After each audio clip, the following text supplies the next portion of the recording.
ลับตาลงยังรู้สึกท่ามกลางความอ้างว้างในหัวใจค่ำคืนยาวนานกับความเดียวดายและลมหายใจที่ว่างเปล่าอยากให้เธอได้สัมผัสกับความห่วงใยที่มีให้เธอได้ยินเสียงของพระจันทร์จะกล่อมเธอฝันดีให้เธอได้รู้ตลอดไปว่าทุกเวลา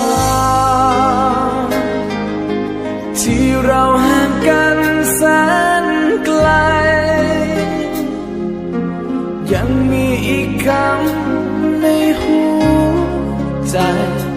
ที่จะบอกเธอให้เธอได้รู้และเข้าใจว่า